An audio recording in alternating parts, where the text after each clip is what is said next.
ایک تبلیغی جماعت کی کارگزاری۔ یہ ایک ایسی مجاہد جماعت کی کارگزاری ہے جو مسلمانوں کو فتنہ ارتداد سے بچانے کے لیے بھیجی گئی تھی۔ مولانا محمد یوسف رحمۃ اللہ علیہ نے 2 جماعتیں روانہ کی تھی، جن میں سے ایک کے امیر میاں جی محمد اسحاق صاحب تھے۔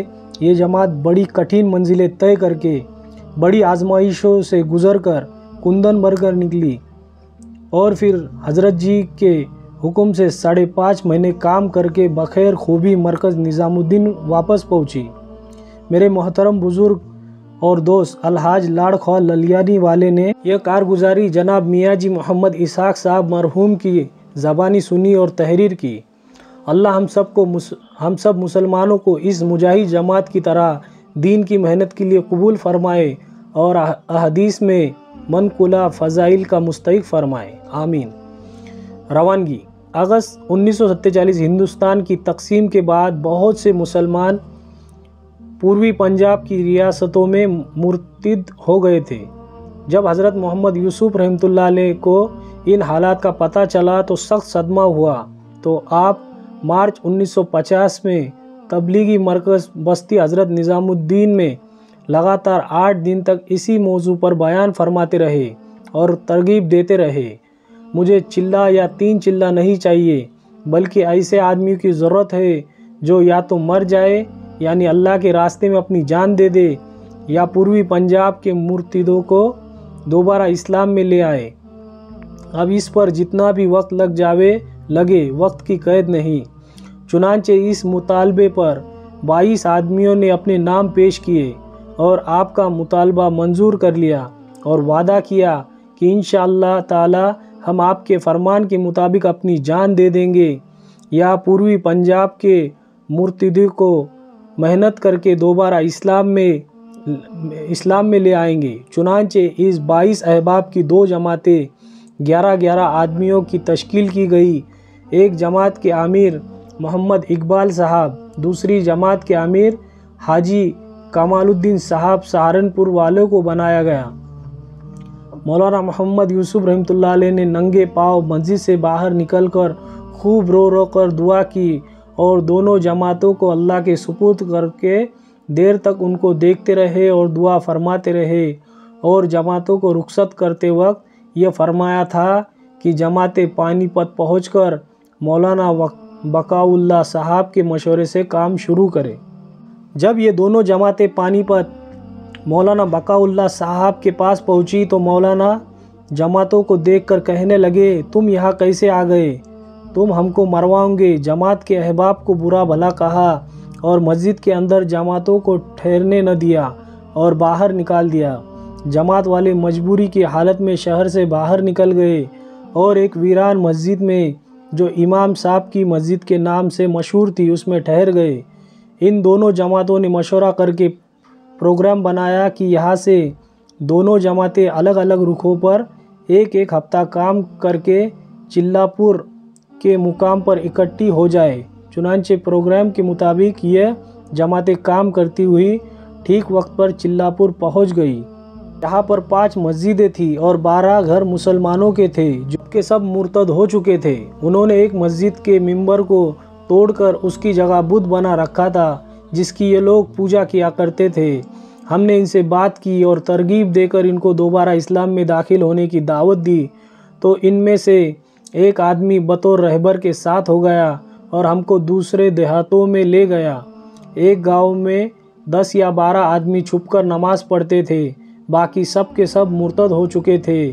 ہم ان کو دوبارہ چھپ کر اسلام میں آنے کی ترغیب دیتے رہے۔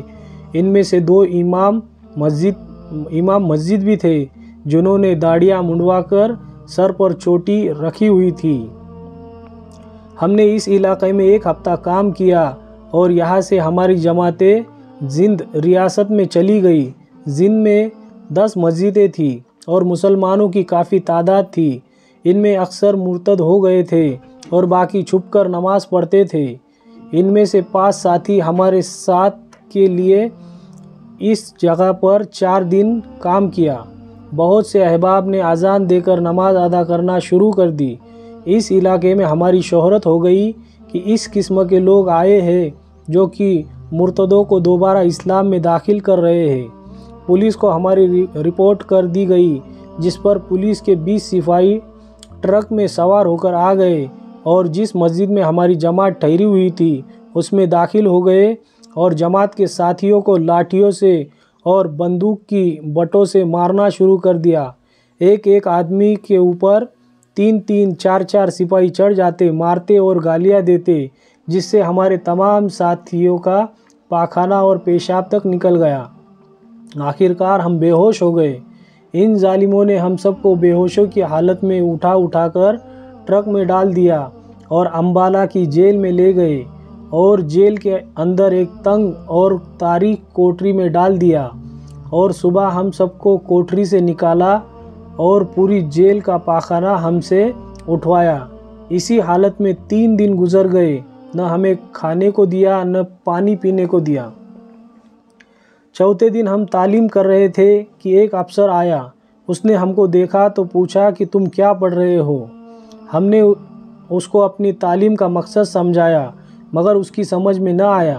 اس نے ہمارے پاس سے تعلیمی نصاب کی کتاب لے لی، تھوڑی دیر پڑھتا رہا، پھر کہنے لگا کہ جب میں انقلاب سے پہلے ملتان میں تھا تو ہم اپنے بچوں کو جب ان کو کوئی تکلیف ہو جاتی تو ہم ان کو ان مسلمانوں کے پاس لے جاتے تھے جو تمہاری طرح کے تھے۔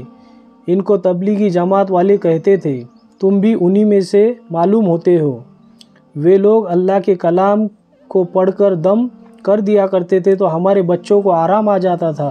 وہ بہت اچھے لوگ تھے، مجھے ان سے بڑی محبت ہو گئی تھی۔ اگر تمہیں کسی قسم کی کوئی تکلیف ہو تو میں تمہاری مدد کرنے کو تیار ہوں۔ ہم نے کہا کہ ہمیں تنگ کوٹری میں بند کیا ہوا ہے اور ہم سے قیدیوں کا پاخانہ اٹھوایا جاتا ہے، جس سے ہمارے کپڑے ناپاک ہو جاتے ہیں، اور 3 دن ہمیں پھاقا کرتے ہو گئے۔ نے جیل کے بڑے افسروں کو بلایا اور حکم دیا کہ فوراً ان کو بڑا کمرہ دیا جائے اور پاخانہ وغیرہ بالکل نہ اٹھوایا جائے اور ان کا راشن جاری کیا جائے۔ یہ حکم دے کر اور ہم سے مصافحہ کر کے وہ چلا گیا۔ اللہ پاک نے ہماری غیبی مدد فرمائی۔ اس کے بعد ہمیں اس جیل میں کافی آسانی ہو گئی۔ ہم اذان دے کر نماز پڑھنے لگ گئے۔ تلاش کرنے پر معلوم ہوا کہ اس جیل میں 240 مسلمان قیدی اور بھی ہیں۔ ہم نے ان کو دعوت دی تو ان میں سے تقریباً 80 قیدی ہمارے ساتھ نماز پڑھنے لگ گئے اور تعلیم سے بھی اکثر ان میں سے ہمارے ساتھ شامل ہونے لگے۔ اسی طرح اس جیل کے اندر ہم نے 18 دن گزارے۔ اس کے بعد ہمیں رہا کر دیا گیا۔ جیل سے رہا ہو کر ہم ریاست بوڈیا میں چلے گئے۔ اس جگہ کے حالات بھی بہت خراب تھے، جس کی وجہ سے ہمارے 11 ساتھی میں دونوں جماعتوں کے امیر صاحبان کے چھپ کر نکل گئے۔ باقی 11 ساتھی رہ گئے۔ جب ہمیں پتہ چلا کہ 11 ساتھی جا چکے تو باقی ساتھیوں کو بڑا دکھ ہوا، مگر اللہ نے ہماری مدد کی اور وہ وعدہ جو کہ حضرت رحمۃ اللہ علیہ سے کیا تھا یاد دلایا، جس کی وجہ سے تمام ساتھیوں کے حوصلے بلند ہو گئے اور کام کرنے کا عہد کیا۔ یہ 11 ساتھی جو رہ گئے تھے ان کے نام یہ تھے: محمد فیض الدین بہاری، 2 حافظ غلام رسول پنجابی، محمد سلیمان، رستم خاں، الف خاں، ولی خاں، روشن خاں، محمد اسحاق، یوسف خاں، کریم خاں اور کنور خاں۔ اس جگہ مولانا عبد الکریم صاحب تھے۔ ہم سب ساتھی مولانا کے پاس گئے اور ان کی خدمت میں عرض کیا کہ آپ ہماری کارگزاری اپنی معرفت نظام الدین تبلیغی مرکز میں حضرت محمد یوسف صاحب رحمۃ اللہ علیہ کی خدمت میں روانہ فرما دیں، جس میں ہم نے حضرت جی کی خدمت میں یہ بھی عرض کیا تھا کہ اب ہم امیر کس کو بنائیں اور آئندہ کام کیسے کریں۔ اس پر حضرت جی نے جواب میں فرمایا کہ امیر سلیمان میواتی کو بنا دیا جائے اور مقامی لوگوں کو زیادہ تعداد میں ساتھ نہ رکھا جائے اور قیام ہر حال میں مسجد میں کیا جائے، چاہے مسجد آباد ہو یا غیر آباد، اور جماعت کو آگے بڑھایا جائے۔ نظام الدین مرکز سے جب یہ پیغام پہنچا تو ہم نے یہاں سے اپنا سفر شروع کیا۔ 10 دن تک مختلف مقامات پر کام کرتے ہوئے ہم آروتی پہنچ گئے۔ اس جگہ ایک بہت بڑی مسجد تھی جو ویران پڑی تھی۔ ہم اس میں ٹھہر گئے۔ اس جگہ پر پاکستان سے آئے ہوئے سکھ آباد تھے۔ جب ان کو ہمارا پتہ چلا تو یہ سکھ بندوقیں اور رائفلیں لے کر مسجد میں آ گئے اور ہمیں قتل کرنے کو آمادہ ہو گئے۔ جب ہم نے یہ حال دیکھا تو کہا کہ تم ہم کو قتل تو کرو گے ہی، ہماری ایک بات مان لو کہ ہمیں قتل کرنے سے پہلے نماز پڑھ لینے دو۔ اس پر وہ آمادہ ہو گئے۔ ہم نے نماز پڑھنی شروع کی اور نماز کے اندر ہی ہم رو رہے تھے اور اللہ تعالیٰ سے مدد مانگ رہے تھے کہ ان ظالموں نے نماز کی ہی حالت میں بندوقیوں سے گولی برسانی شروع کر دی۔ تمام ساتھی لہو لہان ہو گئے۔ ہر ساتھی کے جسم کو گولیاں چیر کر پار ہو چکی تھی اور مسجد کا صحن خون سے رنگین ہو گیا تھا۔ امیر صاحب کے پاؤں میں 4 گولیاں پار ہو گئی تھی۔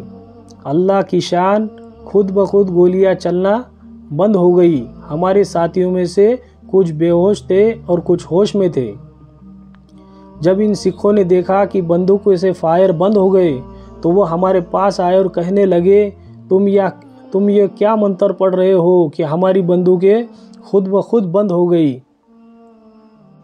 ہم کرنا چاہتے ہیں مگر بندوقیں نہیں چلتی۔ ہم نے کہا ہم نہ کوئی منتر وغیرہ پڑھتے ہیں اور نہ ہی ہم منتر وغیرہ جانتے ہیں۔ ہم تو اس مالک کا کلام پڑھ رہے ہیں جس کے قبضے میں ہماری جان ہے، وہی ہماری جان کا محافظ ہے۔ موت اور زندگی اس کے قبضے میں ہے۔ ہم اس کی عبادت کرتے ہیں اور اسی سے دعا کرتے ہیں، وہی ہمارا خالق و مالک ہے۔ یہ سن کر وہ سب کے سب چلے گئے۔ ہم سب ساتھیوں نے کپڑے جلا کر اپنے زخموں کو بھرا اور تمام رات اسی حال میں گزار دی۔ صبح دن نکلنے پر وہی سکھ آئے اور اپنے ساتھ ایک ڈاکٹر کو لائے۔ اس نے ہمارے زخموں پر مرہم پٹی کی اور ایک بالٹی بھی لائے جس میں دودھ تھا اور ہم سب کو دودھ پلایا اور کہنے لگے کہ ہم سے غلطی ہوئی، اب تم یہاں سے چلے جاؤ۔ ایک سکھ ہماری رہبری کے لیے ہمارے ساتھ چلا جو مسلمانوں کو بلاتا اور ہم سے ملواتا، بات کراتا۔ یہ سکھ ہمارے ساتھ 5 دن رہا اور پنجابی زبان میں اس نے 6 نمبر سیکھے اور یاد بھی کیے۔ کلمہ نماز کے بارے میں ہم سے پوچھتا رہا۔ اس کے جانے کے بعد ہم اس علاقے میں 6 دن تک کام کرتے رہے۔ یہاں سے ہماری جماعت حیدرآباد کی جامع مسجد میں پہنچ گئی۔ اس مسجد کے ایک حصے میں حکومت نے محکمہ گھر بساؤ گڑ مشن قائم کیا ہوا تھا۔ اس محکمے والوں نے ہمارے نام لکھے اور پولیس کو خبر کر دی۔ ان کی رپورٹ پر پولیس آ گئی اور ہمیں گرفتار کر لیا اور حیدرآباد سے باہر ایک بہت بڑی حویلی تھی جس کی 4 دیواری تھی، اس کے اندر ایک کنواں تھا۔ انقلاب کے زمانے میں یہاں پر مسلمانوں کا قافلہ آ کر ٹھہرا تھا۔ مسلمانوں پر حملہ کر کے سب کو قتل کر دیا اور ان کی لاشیں اس حویلی کے اندر جو کنواں تھا اس میں ڈال دیا تھا۔ چنانچہ جب ہم کو اس حویلی کے اندر بند کر کے دروازے میں تالا لگایا تو ہم کو پیاس لگی۔ ہم نے اس کنویں میں سے پانی نکالنے کے لیے بالٹی ڈالی تو بالٹی میں گلا سڑا بدبودار پانی آیا اور ہم نے مجبوری کی حالت اسی سے اپنی پیاس بجھائی۔ 6 دن تک ہم اسی حویلی میں بھوکے پیاسے پڑے رہے۔ 6 دن کے بعد پولیس والوں نے حویلی کا دروازہ کھولا تو ہم کو زندہ دیکھ کر حیران رہ گئے، کیونکہ ان کا اندازہ تھا کہ یہ لوگ بھوکے پیاسے مر جائیں گے، پھر ان کو بھی اسی کنویں میں پھینک دیں گے۔ پولیس والوں نے حویلی کے پاس رہنے والوں سے پوچھا، تم نے حویلی کا دروازہ تو نہیں کھولا؟ انہوں نے کہا کہ نہیں۔ اس کے بعد انہوں نے ہمیں حویلی سے نکالا اور کہنے لگے کہ حکومت کا حکم تھا، اس لیے ہم نے تم کو یہاں بند کر دیا تھا۔ ہم نے تمہارے اندر کوئی غلط بات نہیں دیکھی، لہٰذا اب تم یہاں سے پہاڑی ناہن کے علاقے میں چلے جاؤ۔ ہم یہاں سے پہاڑی ناہن کے علاقے میں آ گئے۔ اس علاقے میں ہم نے 15 دن کام کیا اور مرتدوں کو دوبارہ اسلام میں داخل کیا۔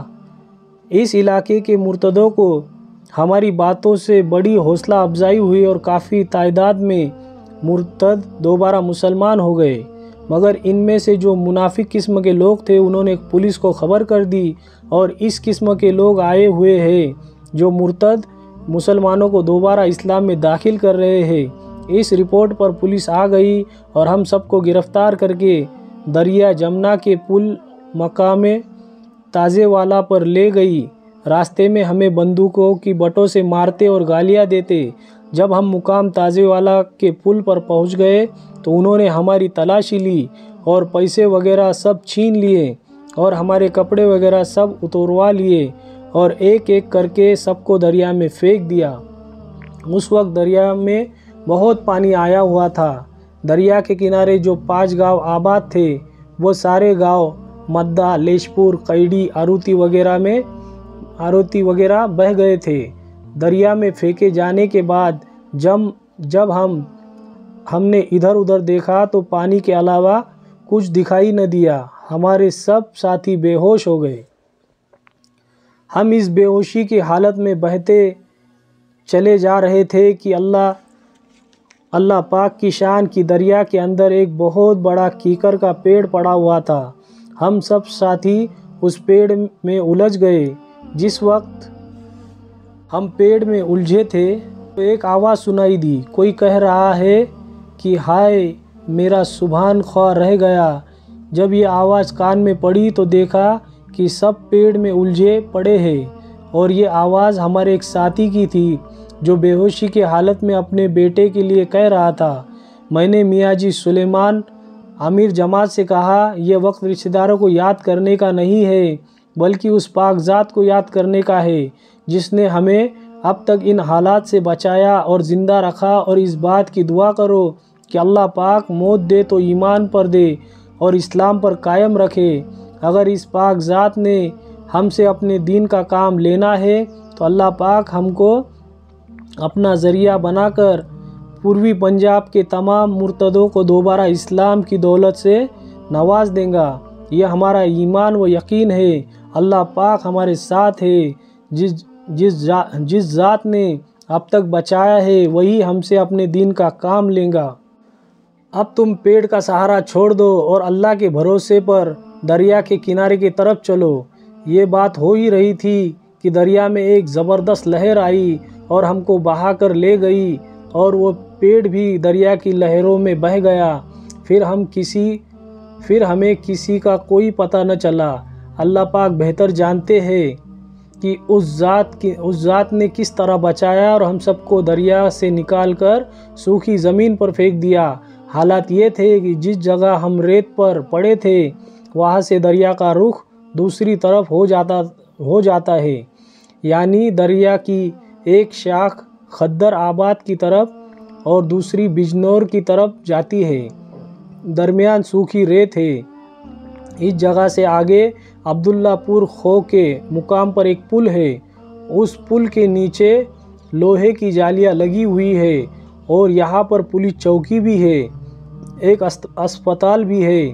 اگر کوئی لاش وغیرہ بہہ کر آئے تو ان جالیوں میں اٹک جائے اور اس کو نکال لیا جائے، اور اگر کوئی زندہ بچ جائے تو اسے اسپتال میں داخل کرا دیا جائے۔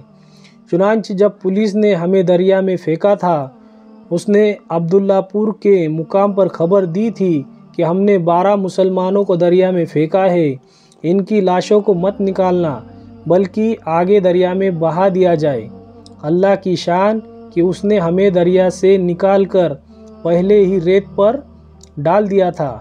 دریا کے کنارے مچھلی پکڑنے والے اور دھوبی کپڑے دھونے والے موجود تھے جو ہم کو دیکھ کر دور ہٹ گئے۔ جب سورج کی گرمی سے ہمارے جسم گرم ہوئے تو ہوش آیا تو دیکھا کہ ہمارے آنکھ، کان، ناک میں مٹی بھری ہوئی تھی اور ہمارے تمام ساتھیوں کے جسم اکثر ننگے تھے۔ ہم نے اپنی انگلیوں سے اپنے ناک، کان اور آنکھوں کی مٹی نکالی اور سب ایک جگہ جمع ہو گئے، کیونکہ ہم سب ساتھی ایک مربع زمین کے فاصلے سے جگہ جگہ پڑے ہوئے تھے۔ اس وقت دن کے 12 بجے تھے اور جمعے کا دن تھا۔ ہمیں جمعرات کو 12 بجے پھینکا گیا تھا، یعنی 24 گھنٹے ہم پانی میں رہے، اور ہمارے جسموں پر جو زخموں کے نشان تھے وہ پانی کی وجہ سے سفید ہو گئے تھے۔ اللہ پاک نے غیبی مدد فرمائی کہ ہمارے ایک ساتھی نے کپڑوں کی گٹھری کمر سے باندھ رکھی تھی۔ خدا کی شان، ان پولیس والوں نے اس ساتھی کو کپڑوں سمیت دریا میں پھینک دیا تھا اور یہ گٹھری اس کے کمر پر بندھی ہوئی تھی۔ اس میں 2-4 کرتے اور ایک پگڑی تھی۔ ہم سب ساتھیوں نے وہ چیزیں پھاڑ کر اپنے سطر ڈھانپے اور یہاں سے خضرآباد کی جامع مسجد میں پہنچے۔ جمعہ کا دن تھا۔ اس مسجد میں دیہات کے لوگ جمعہ کی نماز پڑھنے کے لیے آئے ہوئے تھے۔ یہ لوگ ہمیں دیکھ کر گھبرا گئے اور ہمیں مسجد کے اندر داخل ہونے نہیں دیا۔ کہنے لگے تم لوگ کون ہیں؟ مگر ہم زبردستی مسجد میں داخل ہو گئے اور مسجد کے ایک کونے میں بیٹھ کر اللہ کے ذکر میں مشغول ہو گئے۔ ان لوگوں نے انہی پولیس والوں کو جنہوں نے ہمیں دریا میں پھینکا تھا خبر کر دی۔ اس قسم کے 11 آدمی ہیں اور جامع مسجد خضرآباد میں موجود ہے۔ انہوں نے فوراً 2 سپاہی بھیجے تاکہ مسجد کے اندر سے کسی کو باہر نہ نکلنے دے۔ ان دونوں سپاہیوں نے مسجد کے دروازوں پر پہرا لگا دیا اور کہا کہ مسجد کے اندر جس قدر لوگ ہیں سب مسجد کے اندر ہی رہے، اگر کوئی باہر آئے گا ہم اس کو گولی مار دیں گے۔ اس حکم کو سن کر وہ سب لوگ گھبرا گئے اور ہمیں برا بھلا کہنے لگے۔ یہ کہاں سے آ گئے؟ انہوں نے اپنے ساتھ ہمیں بھی مصیبت میں پھنسایا ہے، نہ معلوم اب ہمارا کیا حشر ہوگا۔ تھوڑی دیر بعد اور پولیس آ گئی جن میں انسپکٹر کرتار سنگھ، سب انسپکٹر کرم سنگھ، درگا پرساد، جیسا لال اور سمیر سنگھ وغیرہ تھے۔ انہوں نے مسجد کے اندر داخل ہو کر تمام مجمع کو ایک جگہ جمع کر لیا۔ ان میں ہم بھی شامل تھے۔ انسپکٹر کرتار سنگھ نے سب کے سامنے تمام حالات بیان کیے، جس طرح ہم کو دریا میں ڈالا تھا۔ کہنے لگے کہ ہم نے ان کے ساتھ بہت ظلم کیے، ان سب کو ننگا کر کے دریا میں ڈالا تھا کہ یہ ختم ہو جائے اور دریا میں ڈوب کر مر جائے۔ عجیب ماجرا ہے کہ یہ کیسے بچ گئے۔ معلوم ہوتا ہے کہ ان کے ساتھ کوئی زبردست طاقت ہے جو ان کو ہر جگہ ہر حال بچا رہی ہے۔ آج ہم بھی اسی غیبی طاقت پر جو ان کی محافظ اور نگہبان ہے ایمان لاتے ہیں اور اسلام میں داخل ہوتے ہیں۔ انہوں نے ہم سے کہا کہ اب تم ہم کو اسلام میں داخل کر لو۔ ہم نے اس مذہب کے اندر کھلی غیبی مدد دیکھ لی ہے۔ ہم نے ان سے کہا کہ ہم تو ان پڑھ ہیں، ہم خود دین سیکھنے کے لیے نکلے ہیں۔ اس مجمع کے اندر عالم اور دیندار لوگ ہیں، جس میں پانی پت کے امام مسجد اور علاقے کے ذمہ دار محمد تقی صاحب تھے۔ انہوں نے ان کو غسل دلا کر کلمہ پڑھایا اور پورے طریقے سے دین اسلام میں داخل کر لیا۔ انہوں نے کہا کہ اب تم بالکل آزاد ہو، تم پر آج سے کوئی پابندی نہیں۔ ہماری آزادی اور سکھوں کے اسلام قبول کرنے کے بعد انہوں نے ہمارے لیے کپڑے منگائے اور دودھ، مٹھائی اور کھانا وغیرہ خوب کھلایا۔ جس وقت ہم کھانے پر بیٹھے اس وقت 6 بج چکے تھے۔ گویا 30 گھنٹے بعد اللہ پاک نے ہمیں کھانا کھلایا اور اپنی قدرت سے 30 گھنٹے کا عرصہ اپنی حفاظت میں رکھ کر پورا فرمایا اور ہمارا یہ عشرہ بڑے اعزاز و اکرام میں گزرا۔ دور دراز سے مسلم اور غیر مسلم ہماری زیارت کو آتے تھے اور دعائیں کراتے تھے۔ بہت سے مرتد خود بخود دوبارہ اسلام میں داخل ہو گئے۔ یہاں سے ہم نے اپنی کارگزاری تبلیغی مرکز کو روانہ کی۔ حضرت جی مولانا محمد یوسف صاحب رحمۃ اللہ علیہ نے میاں جی دین محمد مرچونی صاحب کو رقم وغیرہ دے کر ہمارے پاس بھیجا اور فرمایا کہ میاں جی کے ساتھ واپس نظام الدین آ جائے۔ چنانچہ 5.5 مہینے کا عرصہ گزار کر ہم میاں جی کے ساتھ واپس نظام الدین پہنچ گئے۔ حضرت جی رحمۃ اللہ علیہ نے تفصیل کے ساتھ ہماری تمام کارگزاری سنی اور خوب دعائیں دی۔ قابل احترام بزرگوں اور دوستوں، اللہ پاک اپنے ان بندوں سے خوش ہوتے ہیں جو دین کی محنت کے لیے اپنی جان کی بازی لگاتے ہیں۔ انہیں اللہ تعالیٰ دنیا اور آخرت میں انعامات اور عطایات سے نوازتے ہیں جو اعلیٰ صفت کے حامل ہو۔ اللہ پاک کی ذات عالی اس کی قدرت اور عظمت پر اور جملہ صفات پر یقین رکھتے ہیں، اسی ذات کے راضی کرنے کو مقصود بنائے ہوئے ہو، اس کی اطاعت اور بندگی میں گردن جھکائے رہتے ہو، اور حضرت رسول اکرم صلی اللہ علیہ وسلم کی ذات گرامی اور آپ کی سنتوں کو محبوب رکھتے ہو، نماز، تعلیم اور تلاوت قرآن پاک اور اللہ کے ذکر میں ان کا دل لگتا ہو، انسانوں کے حق ادا کرنے والے ہو، بڑوں کی تعظیم اور چھوٹوں پر شفقت اور آپس میں محبت اور معاملات میں صفائی ان کی پیاری عادات ہو، دین کے مٹنے کا غم اور کڑن سینے میں لیے ہوئے ہو، اس راہ میں مصیبتیں اٹھانا اور عزیزوں کے طعنے سننا اور طبیعت کے خلاف باتوں کو برداشت کرنا ان کے لیے لذت کی چیز ہو، اور اپنی قربانیوں کا بدلہ آخرت میں چاہتے ہو، ذلیل دنیا ان کے دلوں سے کوچ کر چکی ہو، یہی وہ لوگ ہیں جنہیں آخرت میں بڑے بڑے درجات ملیں گے۔ والسلام۔ ویڈیو پسند آئے تو ویڈیو کو لائک کریں اور ایسے ویڈیو دیکھنے کے لیے ہمارے چینل کو سبسکرائب کریں۔ جزاک اللہ خیر۔